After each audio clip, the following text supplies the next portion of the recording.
Good morning, everybody. My name is Alessio Pettino. I'm the knowledge coordinator of the EU SME Centre in Beijing, and it's my great pleasure to welcome you today to this short webinar about trade fairs participation. So, today's webinar will be divided into three main parts. The first part, I will give a quick introduction of the EU SME Centre. Second part, we will have a speaker from the China IPR SME Help Desk who will be introducing some of the main IPR challenges that the European SMEs face during trade fairs in China. Then in the third session, we will have three very distinguished speakers who will also share their experience and their insights about trade fairs in China from different perspectives. Then at the end, there will be a short Q&A. Maybe before beginning, I would like to say a few words about the SME Centre. The SME Centre is a project funded by the European Union. It has been around for 11 years already, and our objective is to help European SMEs to export to China, to grow and to do business in China.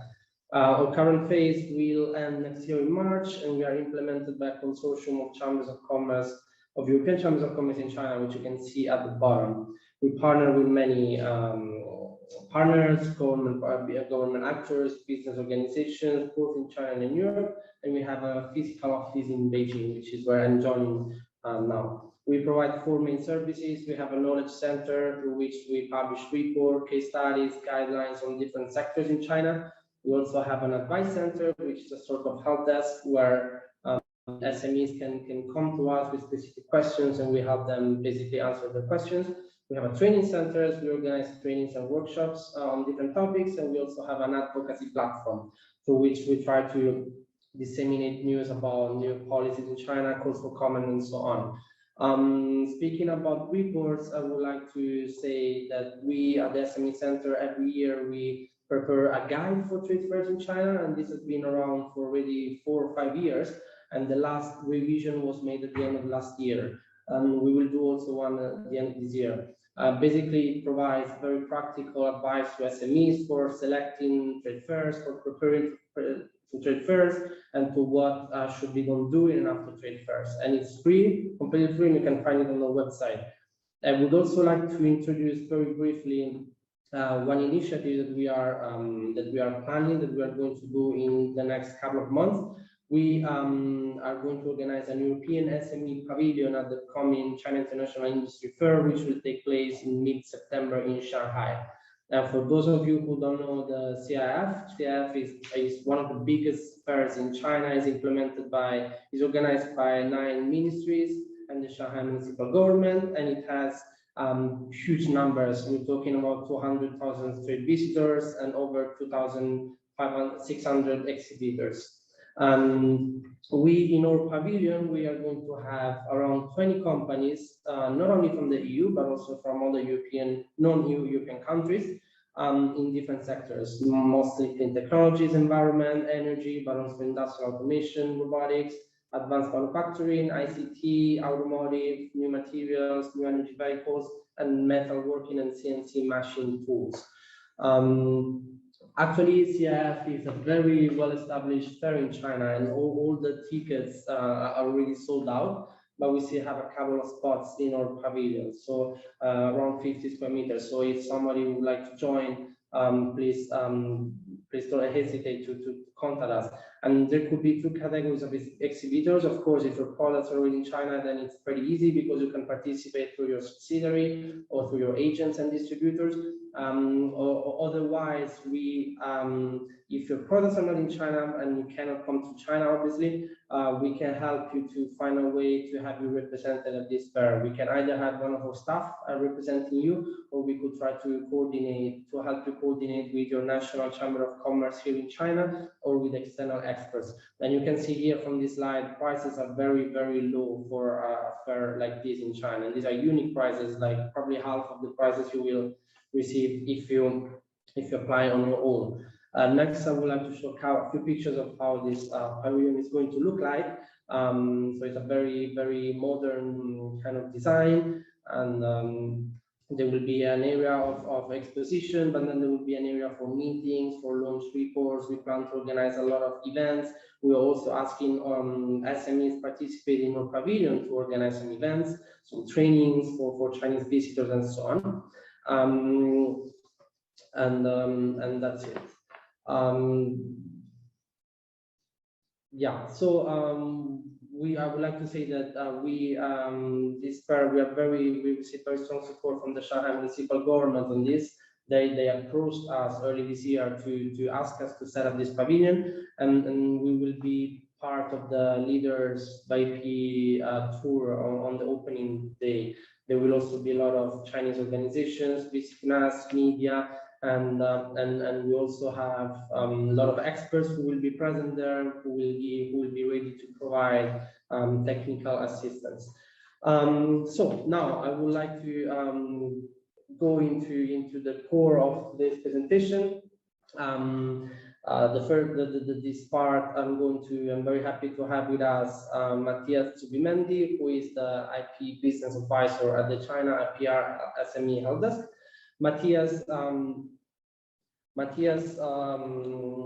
advises on a daily basis European SMEs on intellectual property rights matters in China.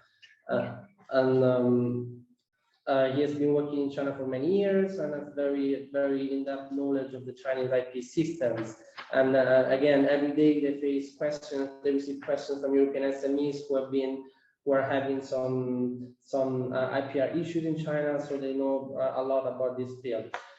Quick reminder: the IPR SME Help Desk is a project funded by the European Union and provides free technical assistance to European SMEs. Everything they do is free. And then here we go. Here is Matthias. Now you have to turn in the other direction. So, Matthias, thank you very much for being with us today. It's a great pleasure to welcome you. Again, as I mentioned, you deal with many companies who have difficulties, who are often, unfortunately, victims of scams. So you also attend frequently to trade fairs. We have done one a couple of months ago in Shanghai, where you were there. So you have a lot of experience in trade fairs. And what do you think? What preparations should SMEs do in terms of IPR protection before actually they attend the fair? To take into account.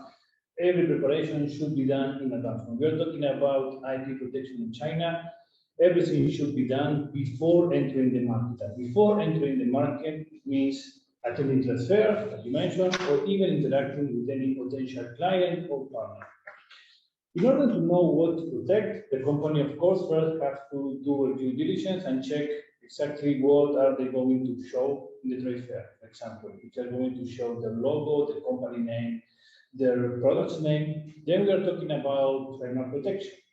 So they have to do the registration of all these trademarks. If they're considering settling in China, they also should take into consideration the possibility of registering their Chinese name, the Chinese version of their trademarks.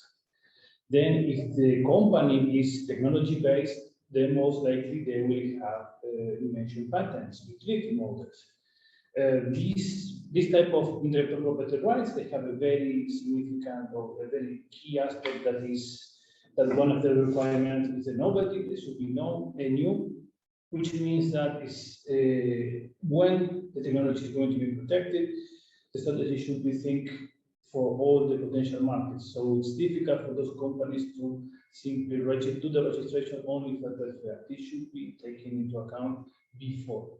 But if we are still in this period of time in which the company can do the registration, they should definitely do the registration before. And because for those IP rights, novelty is one of the key aspects, if they haven't done any registration in any part of the world, this means that the technology will be registered later, then they should avoid going to the fair, or not going to the fair, to disclose this information in the trade fair. Then there's another layer of protection that could be with copyrights.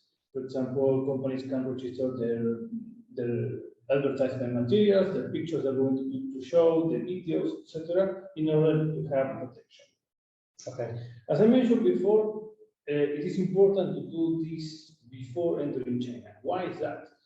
Because there is a very clear and simple principle that companies should know, that is the registration principle, which also is combined with the first to file rule. This means that If you are not registered in China, you don't have protection. Period. That's it. And that company that is the first one to do the registration, that will have a priority over any future registration. It doesn't mean that that phase registration cannot be taken down, but it's going to be harder. And for SMEs, this can mean that they will have to, for example, rebrand, because sometimes the costs are so expensive that it's simply cheaper to abandon that IP and go with another. It increases the cost significantly. Also, there is a take into account that is a territoriality principle. That means that all the protection that a company may have in Europe gives no protection at all in China. The same way the protection that they have in China gives no protection in Europe. Right. So even though those companies that say, because this is a common scenario, in which some companies say, but our brand is very famous in Europe, we are well known in our country. Well, that gives you no protection in China. Do the registration, otherwise you will be facing a lot of issues. Far from ideal scenario. Yeah, and you receive basically every day emails from companies. Yes. We receive many emails, and they are always asking, like, okay, how should I prepare? Right. And our first advice is, if you haven't got any registration, do it. Okay. Right. And another common question is if I do the registration, but of course you register, you file the application, but till the time it is granted, pass a period of time. For example, retreatment, it could be over a year. Can I go? Can I start the registration now and then attend the trade fair? Because it's going to take a year, but the trade fair is in 3 months, so there's no time.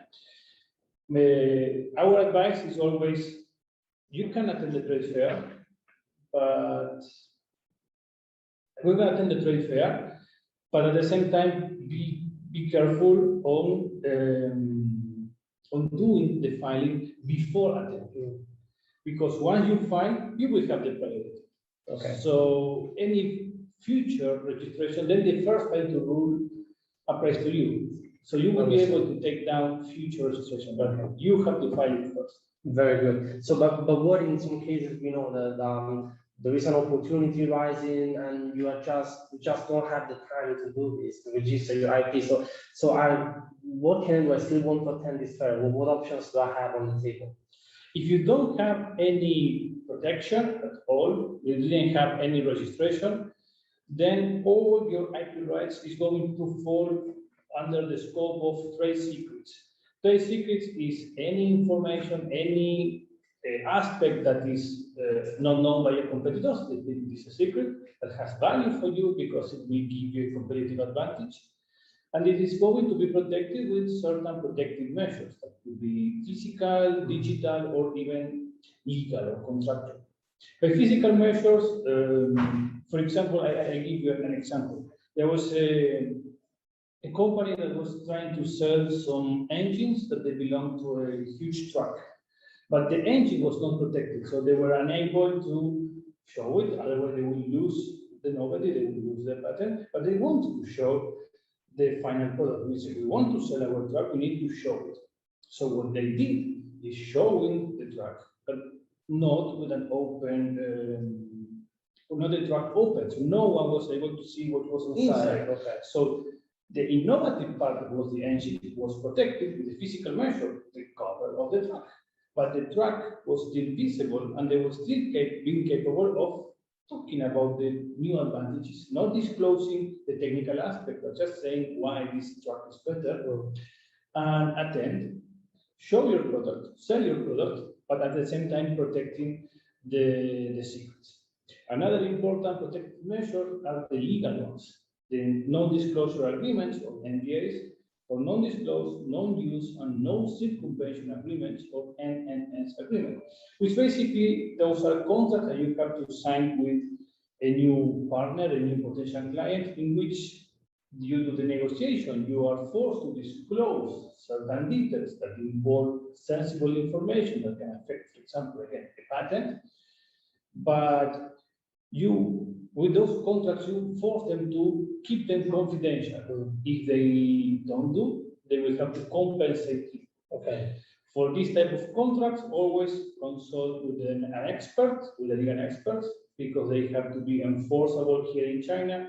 It's very advisable to have a Chinese language version of the contract. That's going to be way easier the way you enforce it.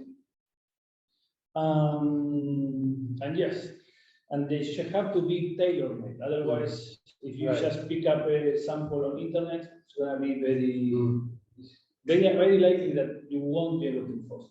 Understand. And we have to say that also there is legislation actually that protects trade secrets. So there is some legal basis that help you to do that. But you mentioned the example of the tractor, which I find it very interesting. But what if you know, maybe it's not a tractor but another product? What if you find someone that is actually infringing, is trying to infringe the design or the invention of your products? Let's say you find someone that there is another booth in which they have one of the trademark on your products, or for example, the design, which can be protected with the design patent. It is there, you see it. The first thing that the company should do is not to desperate and try to collect as much evidence as possible. At the end of the day, regardless what type of procedure you choose, you will need to prove everything. So you need to get as much evidence as possible. If you're talking about online trade fairs that now they are kind of trending, the best way of doing this is with blockchain. Blockchains allow you to get the information that is online, put it in a blockchain, in one node. In this way, you will have a timestamp of when this information was taken. You will be able to prove the content, and you will be able to prove that you didn't modify the content, because if you do so, it will be in the blockchain. It will be obvious, it can be shown. If you are not in an online trade fair, let's say you're in a traditional trade fair, then your option is going with the notary, to get the public notary to attend the trade fair, to see, take notes, and make a statement about what that person sees, what is visible, that the design has, for example, it is a design, it has these characteristics, take pictures, etc. Another important aspect is to know who the infringers are. Because yes, you saw them in the trade fair infringing your IP rights, but most likely they are doing so outside the trade fair. And at the end of the day, what really matters is to stop them to keep selling your products. So the first thing you should do, or the second thing you should do, is to learn who they are, get the legal name of the company, go to the National Enterprise Credit Information Policy System, which is a public database, and see who the shareholders are, who are the legal representatives, where is the address, have they been infringed, have they been punished before. Get as much information as possible and give all this information to the lawyer. Very good. So, but what happens if you are not able to stop such infringers after the fair? What kind of options, what kind of enforcement instruments do you have available? Well, most likely you won't be able to stop them for doing business because of what you do at the trade fair. Every trade fair, they have a dispute resolution protocol. There's normally a complaint center in which you can go. They will take the case. They most likely, if everything goes well, if you collect good evidence, if you have the IP rights certificates and you are capable of proving that you are the owner of that intellectual property, right? They will remove them from the trade fair. But then you're going to go further. So what you have to do is to first get an attorney, start building the case. That's why it's important to hold in with the evidence that you collected. Try to see, to investigate, for example, in e-commerce platforms, if they are doing the same, if they are selling your products the same way.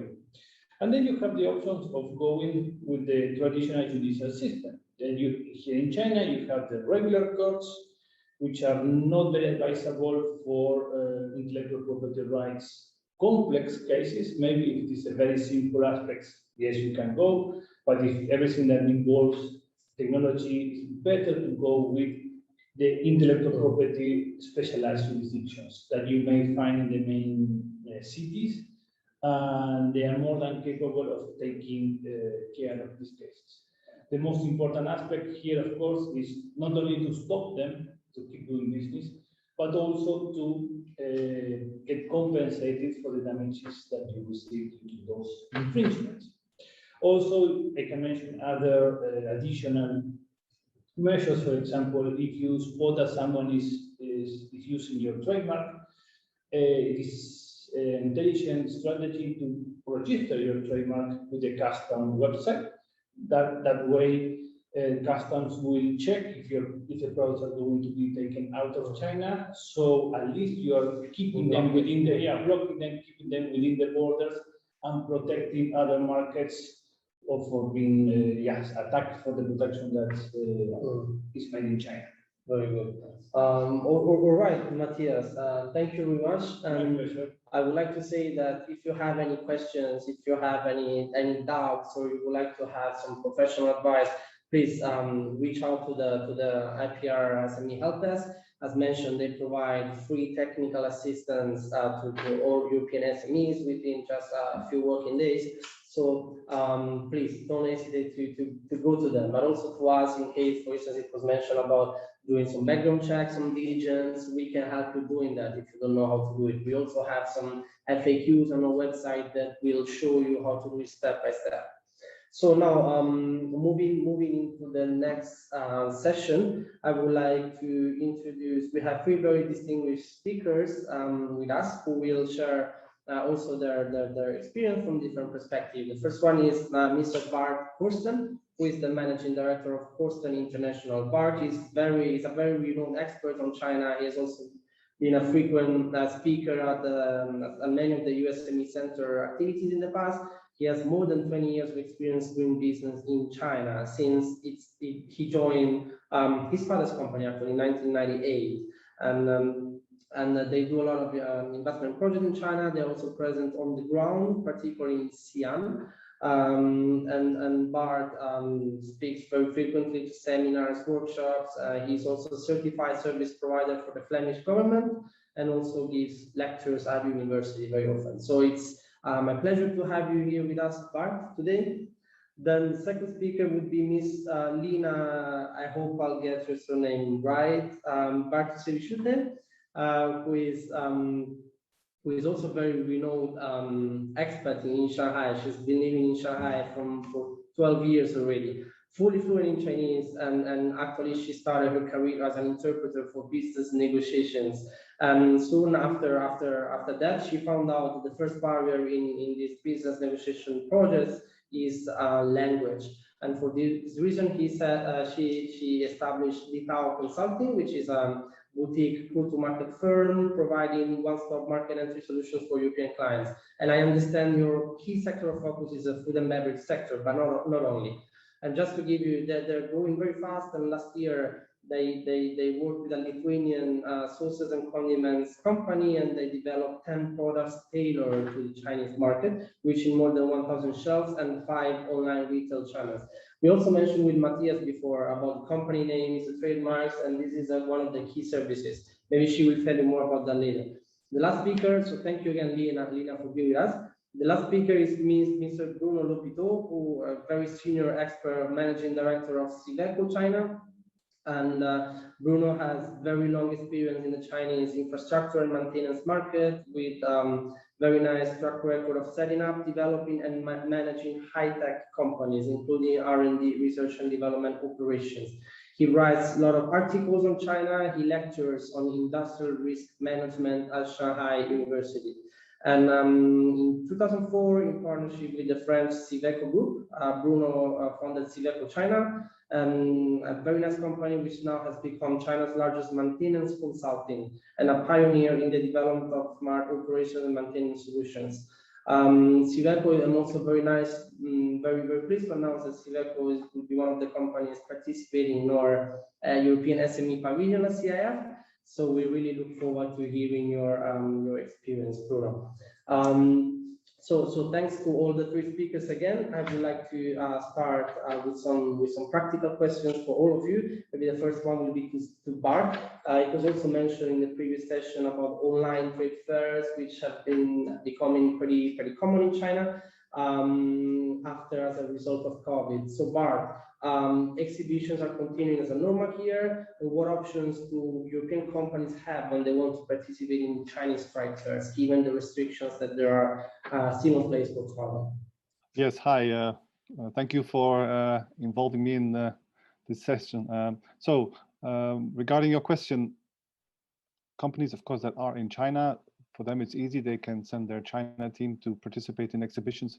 And indeed, of course, there's also the opportunity of having online exhibitions or so-called hybrid exhibitions. Assuming that you want to participate in a physical exhibition where you want to have your own booth. So in that case, I think indeed there's probably then three options. One would be that you work with your distributor. So this, assuming that you already have a distributor who is representing your brand or your products in China. It can be even more than one, depending on which sector you are, B2B, B2C, or also maybe you have different distributors for different geographical locations, or even different market segments is also possible.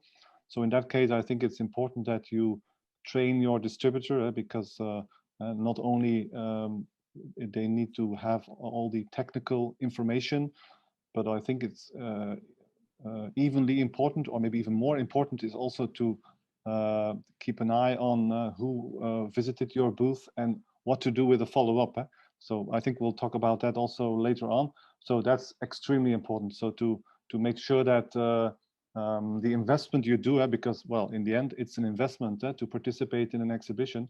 So you need to make the best of it by training your distributor and making sure that you can have an efficient follow-up.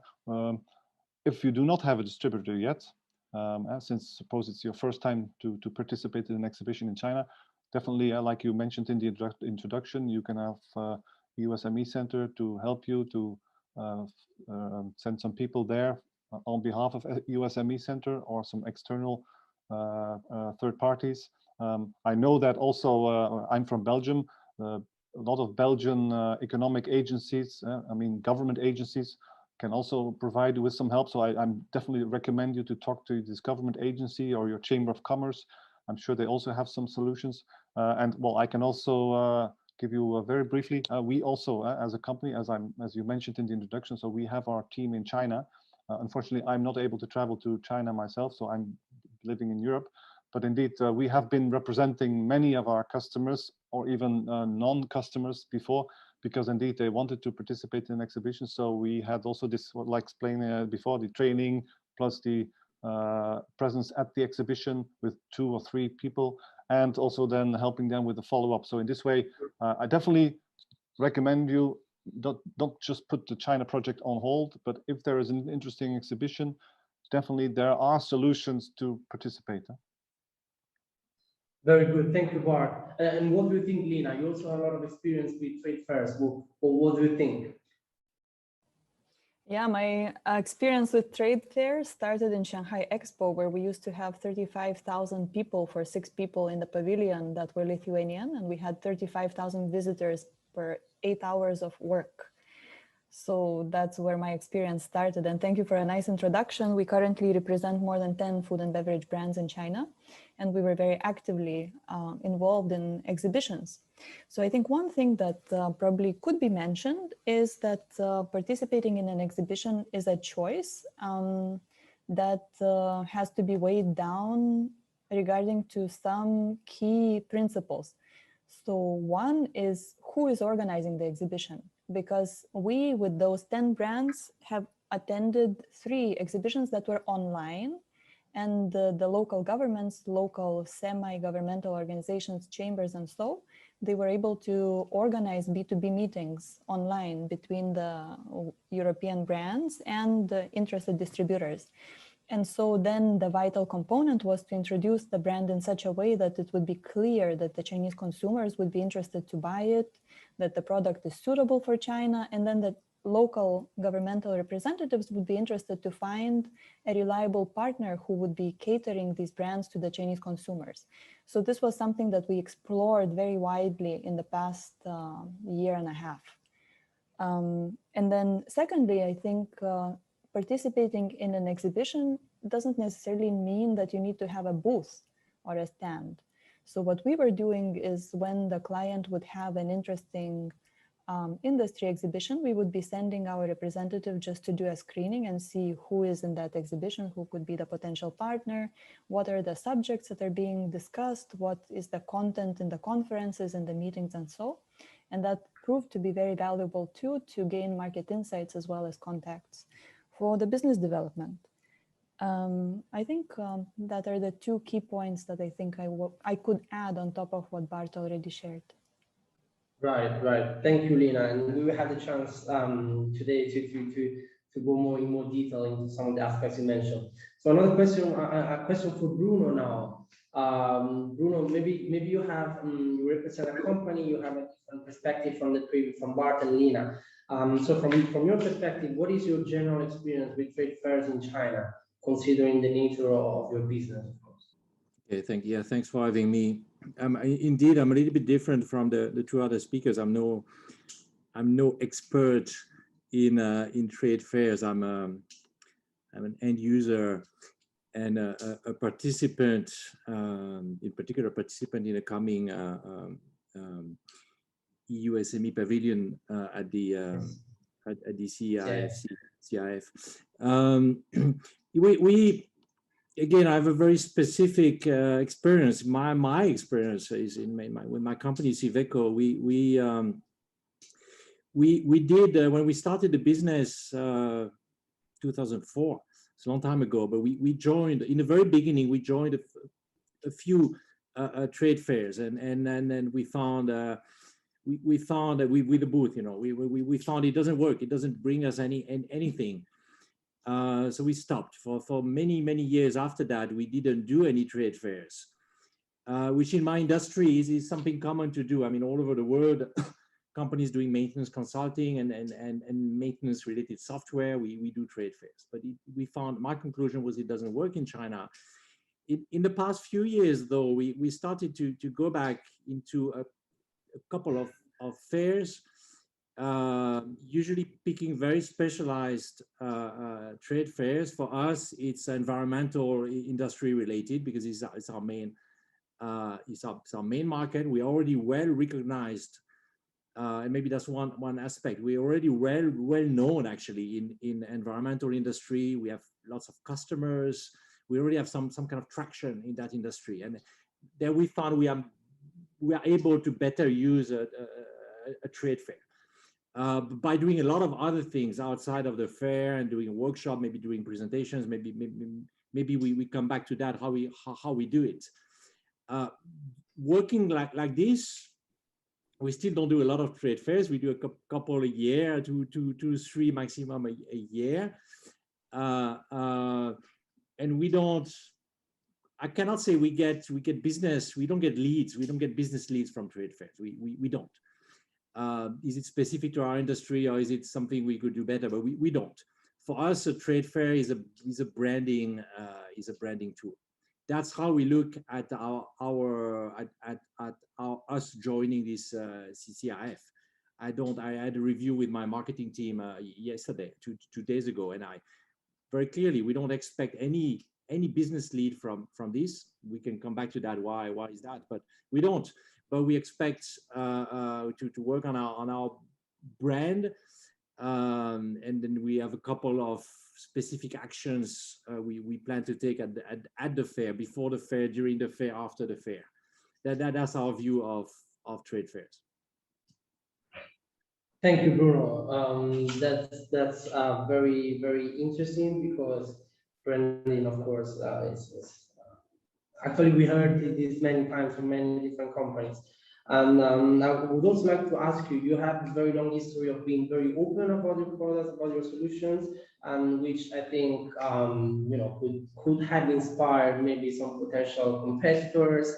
And since we discussed about IPR in the previous session, can you share something about this? What is your experience in this?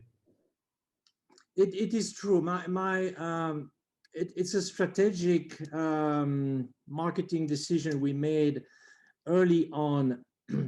I think back in 2006, 2007, where we actually started to publish a lot of content. We are very open with content. We are very proactive with content. For us, it's a newsletter that is relayed on social media and a lot of articles, but basically it's a newsletter where we publish case studies and articles on what we do.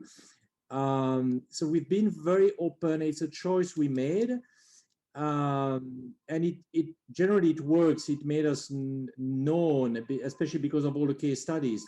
The downside and the risk, which we looked at early on when we started, is that people could look at what we write and maybe be inspired, maybe it's good, and maybe try to copy. This has happened. It has happened quite a lot. We have maybe a dozen companies try to copy us or be inspired by us and think, well, maybe Bruno got rich with doing this. Maybe we can also get rich. And then most of them disappeared, and we still have two copycats in the market. Companies that basically didn't copy our stuff, didn't just take our software code or anything like this, but really got inspired, maybe pretended to be us or pretended to be our partner, used our slogans, our keywords, and so on, all this kind of stuff. And these two are still alive, but they don't disturb us too much. They don't take market shares from us, or very, very little. They are disturbing. So in the context of a trade fair, and that's a discussion we still have every time with my team when we join a fair or a conference. We do a lot of conferences. It's a little bit different, but where we speak, where we present what we do. We continue to be very open. So it's a strategy, it's a marketing strategy we review regularly, once a year, let's say, and we debate it. So this year we still continue to be very, very open. And in the trade fair, we will still be. So when we show demonstration of our products, and we answer questions from the visitors openly. It's a risk we take. I mean, knowing that what we do is not easy to copy. I mean, you cannot just take it and copy it.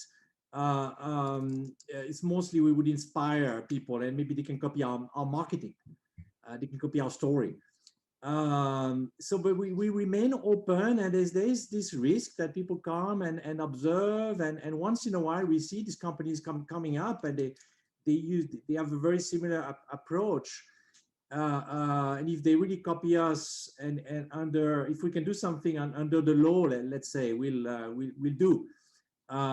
Typically, our lawyer will threaten them, and then usually they would stop. That's it. But I would say a lot of companies cannot do the same. It depends a lot on your company's business. But we still choose to be very open in how we communicate about what we do. Thank you, Bruno. This is very insightful to hear. Maybe going back to Lina now. What do you think? You mentioned already a few interesting points, but can you maybe elaborate a bit more? What do you think are important factors to take into account when preparing the fair, so before the fair? So yeah, I totally support Bruno that you don't need to be scared of people copying you, but there is a story of my client where they arrived to Chinese exhibition, and the distributor came over and offered them to buy the rights to their own trademark, because the distributor saw who will be attending the fair, and they registered the trademark in advance, and they had the trademark already belonging to the distributor. And then they said, it's better you work with me or you can buy the trademark. So then regarding to what Matthias has said, and we also discussed it with him in depth, there are two key aspects. One is that there is only one chance to file this trademark. It is if you're first. And this is how China works. So this is something you cannot be dismissing. And that applies to any industry. And secondly, what we discussed with Matthias earlier as well is that in China, your company will only be known by its Chinese name, because just like Huawei, you wouldn't use Chinese characters to Google it when you're in Europe. Just so the Chinese consumers wouldn't use your foreign name to do the research. And so the other thing that we do when preparing is we create a Chinese name. And maybe later you can share my company's website. You can download and see what is the process that is typical for Chinese name creation. It's not just choosing a Chinese character that sounds like it, but there are a lot of semantic meanings, meaning that there are a lot of ideas that you put into that name that should represent the country, should represent the industry, and so on. And the third very important thing that we do in China, when you meet somebody in an exhibition, you shake hands, you exchange WeChat, right? So by now you should have the WeChat already. And then the next thing you do is you send a business card on WeChat. And then the third thing you do, you send this PDF that's called 公司简介, company profile. And then overseas, nobody does that because people use websites. But then in China, they want everything to be prepared for them. So you need to feel like this was given to you, person to person, face to face. And so that's why nobody will be interested to go and research your English website. But then if you have a company profile that in 25 slides explains why this product is good for China market, whether this is at all compliant with Chinese standards, who are you, what are you bringing, what is the value, then people will be interested to meet you, to reply to you. And I think I shared earlier that we have researched more than 500 of such profiles and tailor-made kind of way how to do it. And we have examples on my website. And also I have sent the whole structure of technical methodology to Alessio, and he will be able to share this with the participants. Some of the steps that people really don't think about, but then because everybody wants to sell to China, you need to prove that you are determined to do what it takes when the sales start coming in, because it's easy to say that I'm ready to sell, but how many companies are really ready, especially when they are SMEs? So that is something that is very useful and immediately puts you at a very different competitive advantage. Very good. Thank you, Lina. So question for Bart now. We talk about what is important before the fair, but what about during the fair? How can you maximize your benefits from trade fairs? Yeah, so all the points pointed out by Lina and Bruno are really, I think, to the point.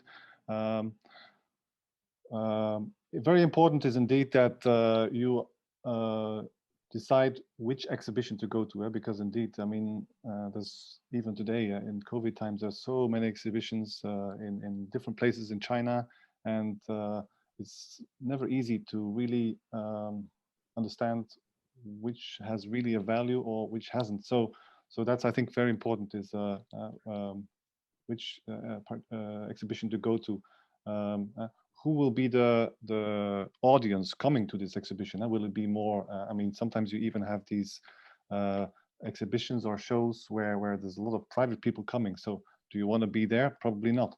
But then I think a key issue or problem or misunderstanding about participating in a fair is, don't think that people will come to you and talk to you in fluent English, because even if you are in an exhibition in Shanghai, which is of course a place where there's a lot of foreigners living, and of course also more and more Chinese people speaking English, but I've had, I mean, we've been in exhibitions, I don't know, the past 10 to 15 years on average, I don't know, 4 to 10 or so, let's say almost every month we are on an exhibition, and still today I still have customers who think that you just go there and then you have 1 or 2 people, and then nowadays everybody talks English, but 90% of the time they will be just sitting there and saying nothing because nobody understands. So a lot of people don't really talk English. So make sure that you have somebody there who can speak and understand English, not Chinese, but not only just be able to translate, but also you need people who really understand your business or understand your products, because I mean, unfortunately, my Chinese is very limited, but I'm sure Lina or others can confirm that it's not about just translating. You really, in Chinese, if you really want your the people on the booth to understand your business, they really need to prepare, because it's so important. Lina mentioned about the PDF file. So indeed, you need to have Chinese marketing materials or Chinese information also available. Well, often what we do is we recommend companies to set up a WeChat account, which is like a kind of a mini website in Chinese, you could say, because there will be some basic information available in Chinese language. So indeed, people can scan the QR code and immediately they will be able to find information about your company or your products in Chinese. And well, I think you need to keep an open mind because, I mean,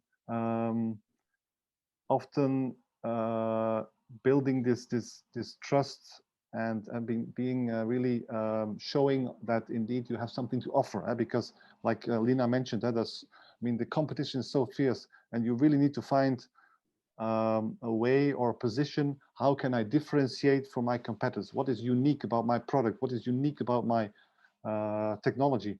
So this is, I mean, this doesn't go only for participation in trade fairs. It's actually very general in China.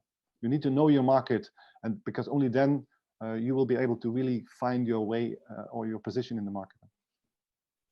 Thank you, Bart. And maybe social media sometimes are very useful and tool to also increase the understanding of your product, to communicate your product. And by the way, we are going to do a very aggressive promotional plan for the companies doing a CIIF starting from next month. But maybe, Lina, I know you have a lot of experience with social media. Maybe you can share something on this area, specific case, or something to use that you found particularly useful. So we never focus on only one element. So social media cannot cover all your needs. First, you need to understand what are you bringing to Chinese consumers, to the end user, you know. So then you can use all the other tools that are required. And same with sales in China. We do B2B sales, and always at a certain period of time we end up on e-commerce channels. But this is not the first goal. First, you need to understand how the Chinese consumers will react. And so our experience with social media was twofold. One, we set up the first Lithuanian national WeChat account, and we used these PDF documents, listing them like a digital catalog on a WeChat account, where anybody visiting a pavilion would be able to download all the information about the company. And that served two purposes. One, well, nobody leaves WeChat and goes to a website, so we needed to put the information somewhere. And secondly, because it is the national platform, this immediately is seen as endorsed by the government. And so this company is then becoming a reliable company to collaborate with and has a much higher success chance when starting to work with the distributors.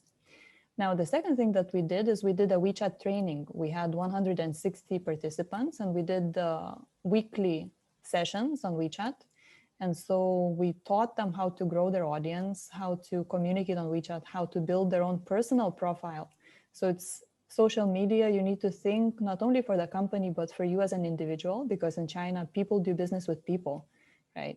So then if this person seems trustworthy, if this is the person who will reply quickly, is respectful, is giving you what you need, is replying in Chinese standards like 10 seconds, right? Yes. So then this will be an interesting partner. And so the person is really representing the company.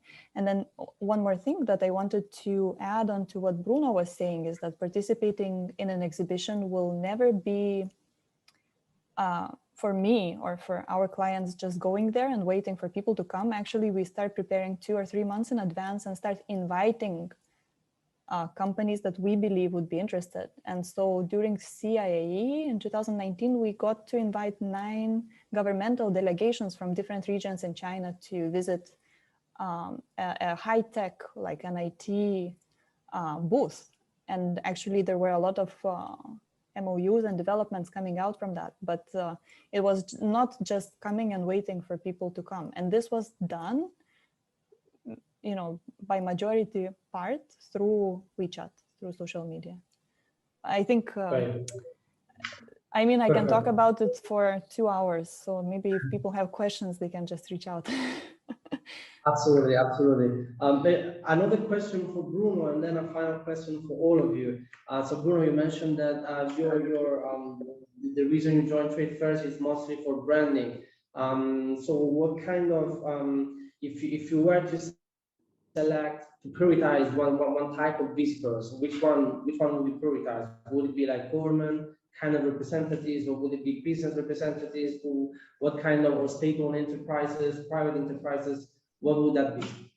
Well, it's not exactly like this, but my main market is government infrastructures. So naturally, it's, you know, it creates a category of people I want to meet. But if you go a bit deeper, I say I don't expect to get business leads from a fair due to experience, due to our type of business mostly. But we try to map in the preparation work that we do.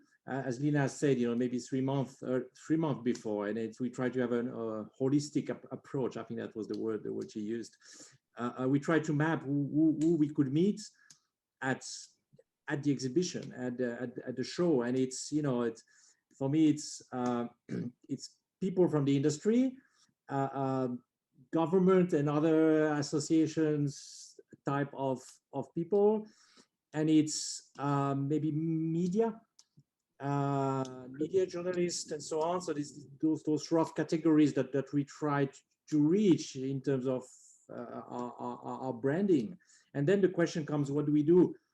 As Lina said, how do we attract people? And there's a direct proactive approach to invite, but then you know, how do you motivate people to come? And this CIIF is at the big exhibition center. You know, for me personally, I don't like to go there.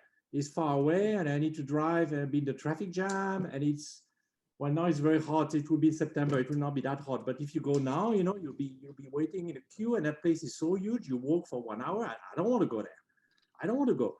So how to get people to go there? And so you need to have something special. Do you organize a workshop? Do you announce something? Do you have a big announcement to make?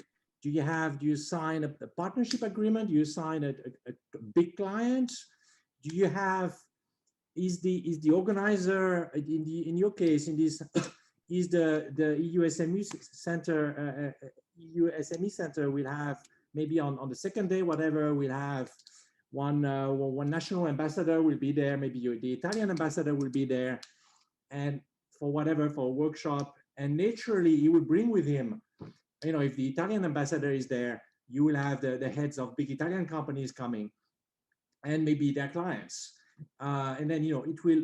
So how do we, as a SME, as just among one SME among 20 in the bigger booth, how could we help? You know, by discussing with you guys, by discussing with the other companies, how do we come up with something and multiple things that will actually attract our audience, again, be they end users or related government or influencers or media? How do we? So it's a holistic, you know, 360-degree approach, and I just gave one example there. But that's really what we try to do when we join a fair. And so you cannot just join. It is going to be a failure. You have to have a whole program before, during, after, and that's a lot of work, and it's a much bigger investment than the fair itself. You know, it's like an iceberg. You know, everything is like an iceberg. Absolutely. Of the iceberg, and then you have all the hidden work, and that's a big work for a fair like this. I think otherwise it's not going to work. Absolutely. Thank you, Bruno, also for mentioning all these issues. These issues are actually all of them we're going to do as part of this European SME Pavilion at CIIF. We're going to also organize media interviews and trainings. We're offering, you know, possibility for SMEs to organize trainings in our pavilions. Maybe we are a bit late. We have 3 minutes left, two minutes now. I will ask one final question to all of you, 1 minute each. If you were to conclude, like with some practical tips to SMEs to participate or to better prepare to trade fairs, or how to follow up after trade fairs, what would that tips be? Maybe starting with Bart. Yes. So let me say a lot of has already been said, but What I want to stress, I only have 1 minute, so I'll try to say it in 1 minute. Maybe 50 seconds now. I think with COVID, I'm a positive guy. So, and with COVID, of course, it's a bad thing and it's really had bad implications, but I look at it from a positive side. And I have seen so many European SMEs going to China, buying a ticket and signing a contract or participating in the fair without really knowing what's going on, without really knowing the market. So the positive thing now is that if you want to participate in a trade fair, or you want to sign a contract with or you want to find a distributor, and you cannot travel to China, so you have to do your homework first. There's no other way, you have to. So you try to find information from internet, you contact EU SME Centre, your Chamber of Commerce, you of course, it's also good news for me as a consultant because we can do market research, we can do store checks, we can participate. So in fact, for me, for my business, it's not a bad thing, COVID, to be honest. But in fact, I'm looking further than that. Indeed, like I said, I have the impression that those companies that are looking at China, I think they take more time to prepare. So that's a good thing because in the past, of course, a lot of projects fail in China simply because of bad preparation and bad follow-up or lack of control. So, and I hope that after COVID is passed and we are back to normal, that companies will also stick to this new approach, saying that, okay, if you want to go to China, take it seriously and be well prepared. And it's even more important now today than it used to be in the past. Thank you, Bart. Lina. We calculated that with the governmental support, usually to come to the fair and to present the products would be something around 10 to 13,000 euros. So now during the COVID time, because if you calculate each salary, the visas, the transportation, the hotels, it comes up to some incredible cost. So we think that it is much more worthwhile to invest this money indeed in the research instead of going there for the first time, because most of the products that are sold in Europe, especially in food and beverage, are not compliant in China. So you will need to adapt a lot of labels, recipes, and a lot of things will need to be done. So it's maybe more worthy to invest this time and effort in developing a product that is suitable for China market before you go and try to prove your worth in an exhibition. And I think that works especially so for any tech-related products or any kind of, because the users will not see it the same way and everything will have to be adapted. And so are you ready to do it? I think thank you, Lina. That was my key takeaway. Food and beverage, but also in industrial, a lot of machinery have to comply with many standards with different. Bruno, to you. It's very interesting. I was going to say something along the same lines, and I'm going to say it, but I guess it means it's a general good China advice. I would say. I mean, a lot of companies don't succeed in the market. But generally, a lot of SMEs don't succeed. In general, business is difficult. But I was going to say you need to invest time and money and with a long-term view. And I think this applies to joining a fair as well. We mentioned the 3-month preparation period or whatever it is. So and the cost, Lina just mentioned the high cost. In any case, high cost. And if you're trying to have a 360 view and preparation and doing other things there, event and inviting people, there's going to be a lot of extra cost. So invest time and money and with a long-term view. And I think the story about the initial presentation about intellectual property protection is exactly the same. You cannot just go and show your brand if your brand is not registered. So that means cost investment before you actually come and show your face. And is that a good advice, or is it like a warning? That's going to scare a lot of newcomers. Well, maybe so. But I think that's a good China advice generally for joining a fair, for starting a business here, or whatever. It's going to take in investment and time.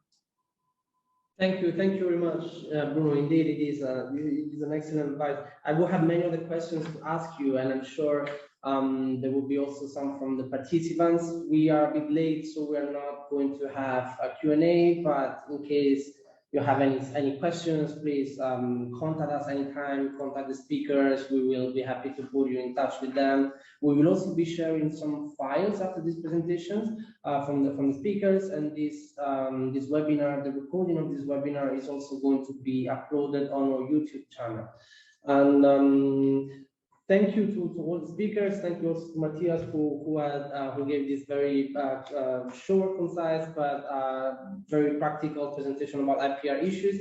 I would like to conclude by saying that by reminding that we have still a couple of spots left for our European SME Pavilion at the upcoming CIIF, and indeed we are cooperating with the local administration there, with local business associations to provide this kind of holistic, comprehensive program, all for very, very, by the way, low prices.